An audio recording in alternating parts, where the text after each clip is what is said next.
Primera de Pedro, capítulo 5, 8 y 9, y lo he titulado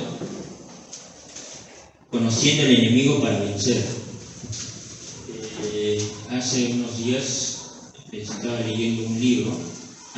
Quiero resaltar que esto que voy a sacar en su mayor parte sale de un libro llamado El Evangelio de Satanás, del autor Arthur W. Pink, que es un teólogo inglés antiguo, ¿no? Entonces de ahí he sacado bastante contenido porque estaba leyendo ese libro. Entonces, mientras leía ese libro, meditaba y me hacía recordar que muchas veces hacemos que el enemigo cumpla su finalidad. El enemigo, Satanás, tiene una finalidad y es hacer caer las obras de Dios, pero una estrategia que usa es cubrirse por completo. Se disfraza, ¿no? Actúa desde la oscuridad, no quiere ser descubierto. Y muchas veces nosotros en nuestro diario vivir y con las cosas que hacemos pasamos por alto eso y no somos conscientes del peligro que corremos, ¿no? Quiero contarles una breve anécdota mía. Hace mucho tiempo yo vi un video que se trataba como una especie de documental o algo así, un reporte documental de un autor que estaba examinando la Biblia que se titula La Biblia de Satanás. Y contrario a lo que tú podrías pensar, donde seguramente se va a hablar sobre todo lo malo que se puede hacer, o cultos satánicos, o todo eso, la razón o la raíz o el corazón de esa Biblia y el que la creó era la adoración a uno mismo. Era humanismo puro.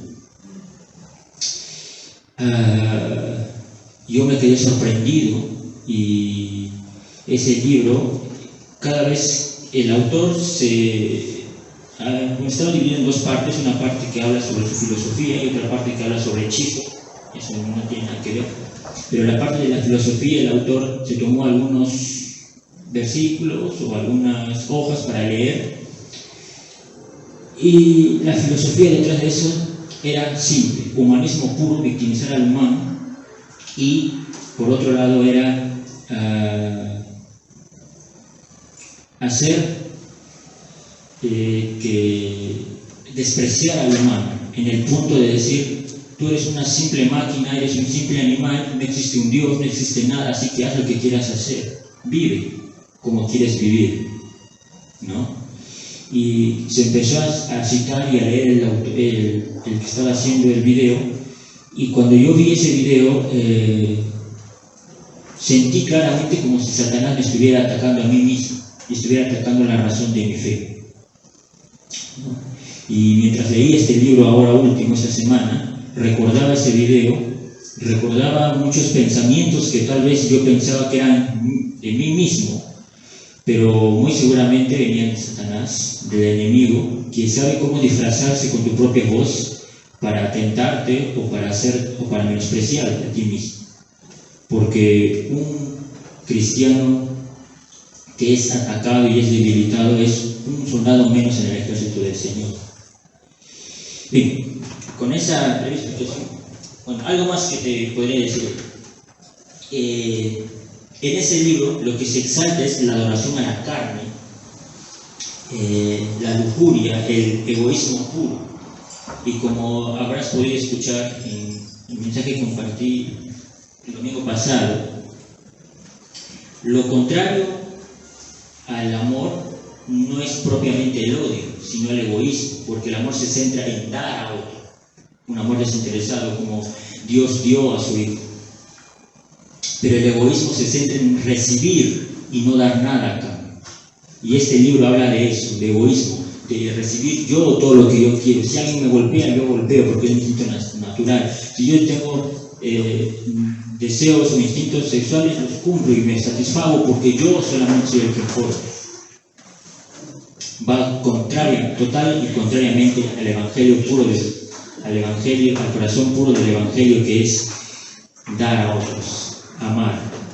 Entonces, te leo rápidamente, y es un recordatorio para que no olvidemos de cuál es nuestra posición de lucha mientras estamos en esta vida. Rápidamente, entonces, hermanos, primera de Pedro, capítulo 5, 8 al 9. Y dice: sed sobrios y velad, porque vuestro adversario, el diablo, como león rugiente, anda alrededor buscando a quien devorar, al cual resistid firmes en la fe, sabiendo que los mismos padecimientos se van cumpliendo en nuestros hermanos en todo el mundo. Realmente me hubiera gustado, hace poco tuve algunos problemas o dificultades, aflicciones. Me hubiera gustado leer este versículo en ese momento para llenarme más de aliento. Leí otros versículos que también me llenaron de aliento, pero me hubiera gustado leer este versículo, ¿no? Que otros hermanos también están en la línea de lucha, también están pasando aflicciones por razón del evangelio, y que eso debe motivarnos a no sentirnos como los únicos que luchamos, sino que hay otros iguales a nosotros, y que todos estamos en la línea de lucha por razón del evangelio. Ahora, lo principal, el versículo 8: sed sobrios, sean cuerdos, sean sensatos, velen constantemente, velen orando a cada momento y teniendo cada vez comunión con el Señor, velen leyendo la palabra, edificándose, no solamente en la iglesia, sino edificándose a través o con la oración o la Biblia, sino escuchando prédicas de sana doctrina. Velen escuchando mayormente música que glorifique al Señor, porque la música es la que va a orientar o dirigir tus pensamientos, científicamente está comprobado. Edifíquense, están en línea de lucha. ¿Cómo te alimentas para mantenerte en esta línea de lucha? Ahora, algunas cosas que quiero señalar, ya pasando a la explicación o en el mensaje en sí. Primeramente quiero hablarte sobre la personalidad del enemigo brevemente, para recordar y para, a mí me sirvió y espero que sea muy edificante para ti también.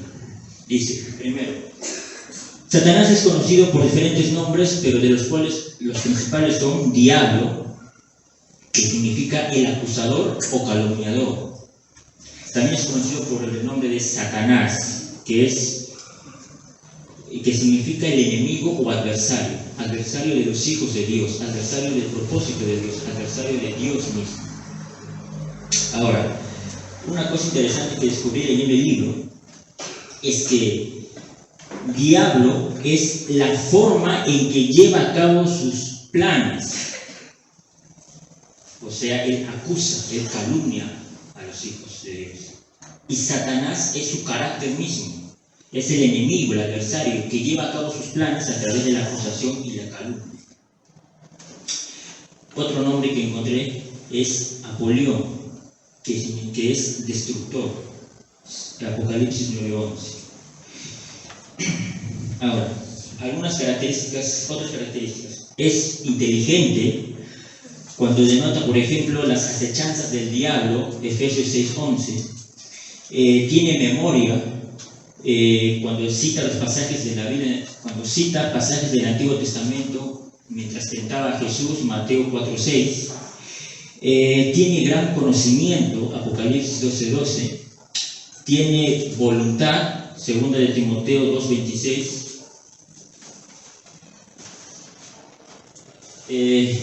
Tiene emociones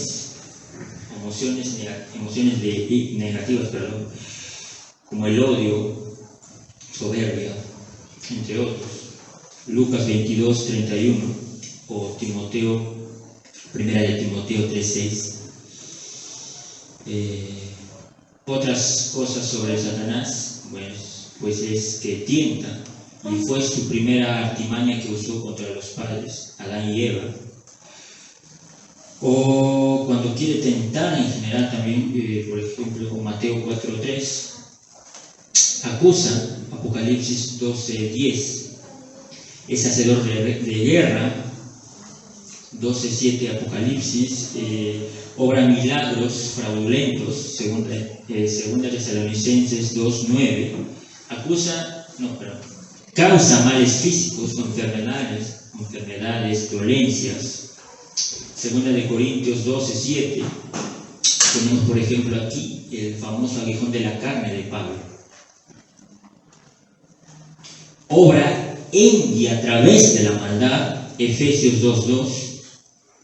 Ahora, eso era un poco para recordarte quién es el enemigo y para que sepas contra quién te enfrentas. No es un juego, no es una mera especulación ni una idea fantasiosa ni ridícula como se hace creer en los dibujos o caricaturas con la sociedad en común, sino que es un enemigo real. Pero a él le conviene que sea caricaturizado. ¿Por qué? Porque así le tienen menos medio y menos importancia, y él puede obrar tranquilamente. Pero es real. Ahora,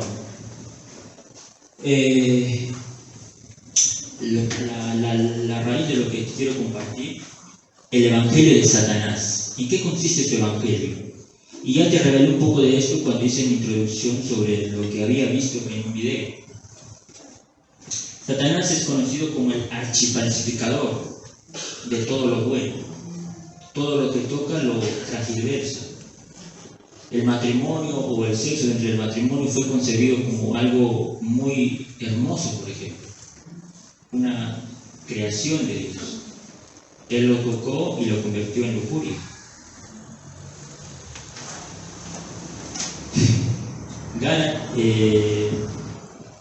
Quisiera invitarte, si quieres seguirme, para continuar. Gálatas capítulo 1, 6 y 7. Dice: Estoy maravillado de que tan pronto os hayáis alejado del que os llamó por la gracia de Cristo para seguir un evangelio diferente. ¿Existe un evangelio diferente? No que haya otro, dice, sino que hay algunos que os perturban y quieren pervertir el evangelio de Cristo. Mas si aún nosotros o un ángel del cielo os anunciare otro evangelio diferente del que os hemos anunciado, sea anatema. La primera vez que leí este versículo de Gálatas, cuando supe que anatema significa sea maldito, no entendía la razón de por qué llegar a ese punto de maldecir, ¿no? Simplemente porque alguien diga algo contrario. Pero a lo largo de este tiempo que voy creciendo como hermano, como cristiano, voy madurando un poco, y con lo que estudié ahora último, me doy cuenta que sí tiene razón de ser anatema. ¿Por qué? Porque todo evangelio que sea distinto al que ha sido anunciado por Cristo no puede ser más ni menos que la obra de Satanás disfrazada en las palabras de cualquier hombre o criatura. Cualquier otro evangelio que no sea el evangelio de Cristo es obra de Satanás disfrazada en las palabras de cualquier criatura. Y bien, continuando entonces, si viene directamente de Satanás, tiene toda razón de ser anatema. Bien. Entonces, ¿qué es el evangelio de Satanás? Y me permito citar partes del libro. El evangelio de Satanás no es un sistema de principios revolucionarios, ni mucho menos un programa anárquico. No promueve la guerra ni destrozos, contrario a lo que parecería ser, sino que apunta a la unidad y a la paz, por muy paradójico que parezca. No busca poner a la madre en contra de la hija ni al padre en contra del hijo, sino que fomenta el espíritu fraterno por el cual la raza humana es conocida como una gran hermandad. No busca ahogar al hombre natural, cosa que es requisito indispensable en el Evangelio de Cristo, sino que busca embellecerlo y elevarlo, abogar por la educación y el cultivo, y apela a lo mejor que hay en nosotros. Hermano, no hay nada bueno en nosotros. Hay miseria en nosotros, hay pecado en nosotros. Todo es por gracia de Cristo. Y apela a lo mejor que hay en nosotros. Pero ¿sabes dónde sí te dicen que hay cosas buenas en nosotros? Realmente tengo una experiencia hace tiempo. Estuve en una escuela de hace mucho tiempo, cuando tenía curiosidad y intensidad por saber qué hay de más atrás. Me inscribieron en una escuela de filosofía y ahí me enseñaron humanismo puro. Y ahí me enseñaron que el hombre puede convertirse, tiene virtudes que debe resaltar y las cosas negativas debe apagar. Hermano, eso no es posible, porque el hombre no tiene nada bueno que ofrecer. El hombre es recibido por gracia delante de Dios. Amén. Y apela a lo mejor que hay en nosotros. Aspira a hacer de este mundo un hábitat tan agradable y confortable, y esto es lo que aspira toda filosofía que no esté entrelazada con Dios, y es que aspira a hacer de este mundo un hábitat tan agradable y confortable, de manera tal que la ausencia de Cristo no se sienta y en donde Dios no sea necesario. ¿Qué dijo Satanás en el principio? Haré mi trono y me sentaré en el trono de Dios y todos me obedecerán. Entonces es lógico creer que el principal objetivo de Satanás no es que cometan maldad, sino que se olviden de Dios y se adoren a sí mismos. Si no logra que lo adoren a Él, entonces al menos que se adoren a sí mismos, que adoren a su carne. Es el objetivo del enemigo. Se empeña en ocupar tanto al hombre con este mundo, de modo tal que no tenga tiempo ni inclinación alguna a pensar acerca del mundo venidero. Hermano, ¿qué tan profundo has revisado tus prioridades? ¿Qué está en tus prioridades? ¿El mundo terrenal y pasajero o el mundo venidero? ¿Hacia dónde apuntan tus prioridades? Yo sé que es difícil con los quehaceres diarios, pero al menos por amor a tu alma, reedifica o actualiza tus prioridades y pon el reino venidero por encima del tiempo que vivimos ahora, del tiempo terrenal. Propaga los principios del autosacrificio. Hermanos, si estamos contaminados de pecado, no hay ningún autosacrificio que podamos hacer, porque todo lo que va a salir de nosotros sale contaminado y no puede ser agradable a los ojos de un Dios tan santo. La benevolencia y la caridad nos enseña a vivir para el bien de los demás y ser amables con todos. Esto me suena a religiosidad. Apela fuertemente a la mente carnal y es popular entre las masas, dado que éstas ignoran los hechos solemnes de que por naturaleza el hombre es una criatura caída, alienada a la vida de Dios y muerta en delitos y pecados, y de que su única esperanza yace en el nacer de nuevo. Es contradictorio con el Evangelio de Cristo. El Evangelio de Satanás enseña la salvación por obras. Hermano, en el mundo solo existen dos tipos de religiones. Una vez creo que lo comenté, y también escuché a otros hermanos que lo comentaron. En el mundo existen dos tipos de religiones, no 1.000.000 de religiones. La religión por gracia y la religión por obras. Solo Cristo te predica la religión por gracia. El resto de religiones te dirán de diferentes formas, lo disfrazarán de cualquier forma, pero es una religión por obras. Haz esto para ganar el cielo, haz esto para ir delante del Ser Supremo. Inculca la justificación ante Dios teniendo como base los méritos humanos. Su frase sacramental es: sé bueno y haz bien. ¿Podrá ser posible esto? Pero falla en reconocer que en la carne no mora el bien. No hay nada bueno. Proclama la salvación por el carácter moral de uno, invirtiendo así el orden de la palabra de Dios, en donde el carácter moral es presentado como fruto de la salvación. Su tarjeta de garantía es el sustituto para el de Cristo, pureza social en lugar de regeneración individual, y políticas y filosofías a cambio de la doctrina y la piedad.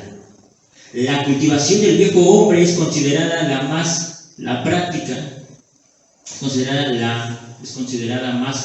que la creación de un hombre nuevo en Cristo. Los apóstoles de Satanás no son dueños de clubes nocturnos o traficantes de blancas, sino que más bien son en su mayoría ministros ordenados. Miles de quienes actualmente ocupan púlpitos modernos no están comprometidos con presentar los fundamentos de la fe cristiana, sino que se han apartado de la verdad y se han dado a las fábulas. En lugar de magnificar la enormidad y la gravedad del pecado y de presentar sus consecuencias eternas, lo minimizan. Todo diciendo que el pecado es meramente la ignorancia o la ausencia del bien. En lugar de advertirles a sus oyentes de que huyan de la ira venidera, hacen a Dios mentiroso diciendo que Él es muy amoroso y misericordioso como para mandar al tormento eterno a sus propias criaturas, en vez de declarar que sin derramamiento de sangre no se hace remisión de pecados. Simplemente ponen a Cristo como el gran ejemplo y exhortan a sus oyentes a seguir sus pasos.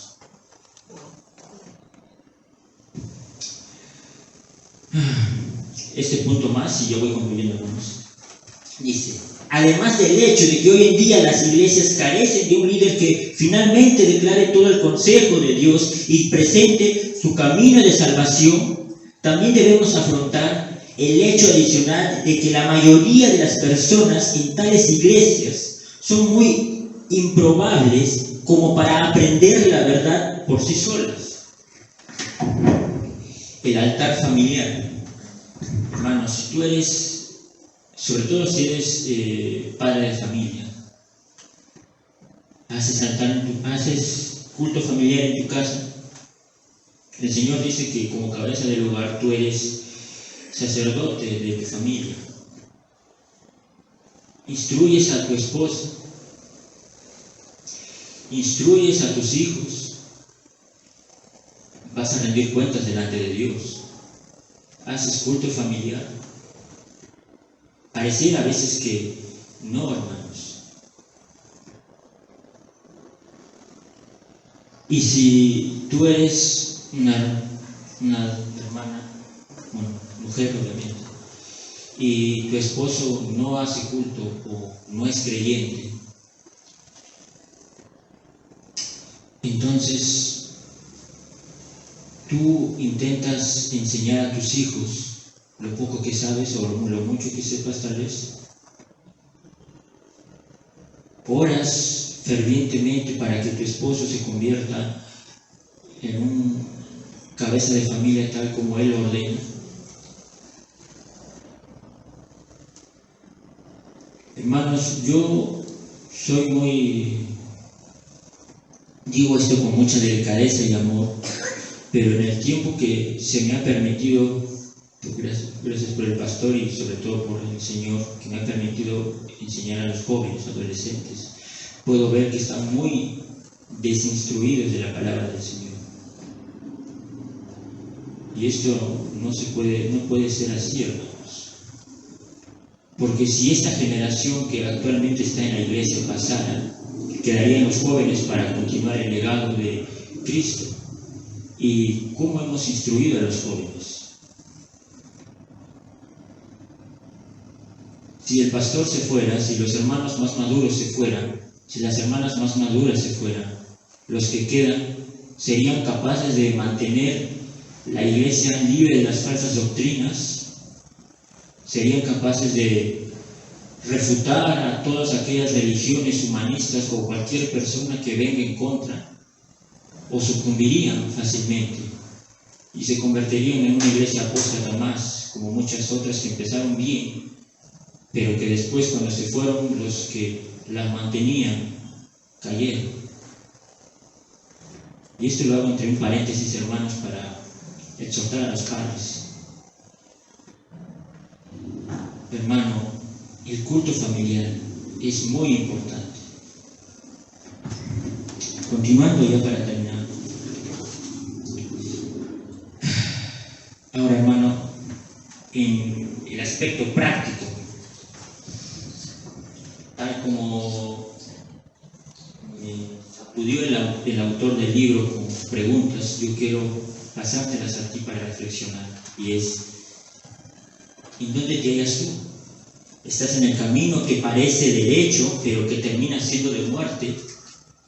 ¿O estás en el camino angosto que conduce a la vida? ¿Has realmente abandonado el camino que lleva a la muerte? ¿Has creado en tu corazón el amor de Cristo y un aborrecimiento y horror hacia todo lo que le desagrada? En tus oraciones eres ferviente en decir: Señor, ayúdame, enséñame, muéstrame cómo amar lo que tú amas y odiar lo que tú odias.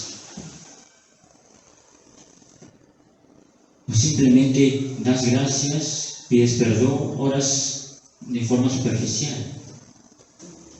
¿Muestras una señal de querer conocerlo más y crecer? ¿O simplemente te dejas llevar por como si fuera un quehacer más en tu vida diaria? Hermano, yo muchas veces fallo y cometo errores y me lamento por ello, pero trato de mantener en mis oraciones: Señor, ayúdame a amar lo que tú amas y odiar lo que tú odias. Y cuando yo oro eso y después durante el día fallo y me equivoco y peco, me siento conmovido a veces o triste. Pero no es que Él no haya oído mi voz, o no es que Él no esté dispuesto a ayudarme.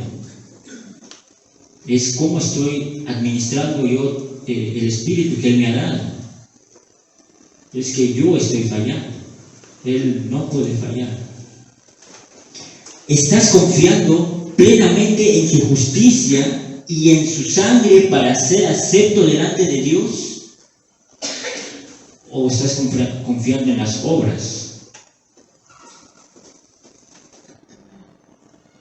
Ser salvos del pecado significa ser salvos de la ignorancia y del desprecio hacia la autoridad de Dios.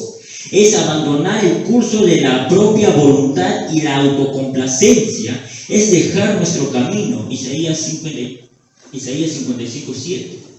Es rendirse a la autoridad de Dios, someternos a su dominio, entregarnos a nosotros mismos para ser gobernados por Él. Aquel que nunca cargó el yugo de Cristo sobre Él. Hermano, si tú no te dueles con tu pecado, si tú no terminas quebrantado al final del día, si en la semana entonces no terminas haciendo una vez quebrantado por todas las veces que has caído, pero quebrantado realmente, que te duela, como si hubieras perdido algo, como si estuvieras deprimido, si no terminas de esa forma, aquel que nunca cargó el yugo de Cristo sobre él, quien no está verdaderamente y diligentemente buscando agradarle en todos los detalles de su vida, y sin embargo supone que está descansando en la obra consumada de Cristo, está siendo engañado por el diablo. Yo lo resumo así. Si tú vives en la gracia, es decir, aborreciendo el pecado, pero al mismo tiempo consolado de que su perfecta obra en la cruz ya lo cubrió todo, si no vives en ese balance y equilibrio, entonces no estás viviendo el verdadero cristianismo. Te duele fallar, te duele pecar, pero al mismo tiempo tienes el consuelo de que Él ya lo pagó. Entonces, ¿para qué me duele? Bueno, para que cada vez, mientras vas creciendo más, peques menos. Amén. Hermano, como dije una vez, y me lo repito a mí mismo también, analízate, recuerda el enemigo, recuerda que es una lucha real, recuerda que el empezar bien no necesariamente es importante, muchos empiezan bien, lo importante es terminar bien. Y abraza la gracia de Dios. Gracias.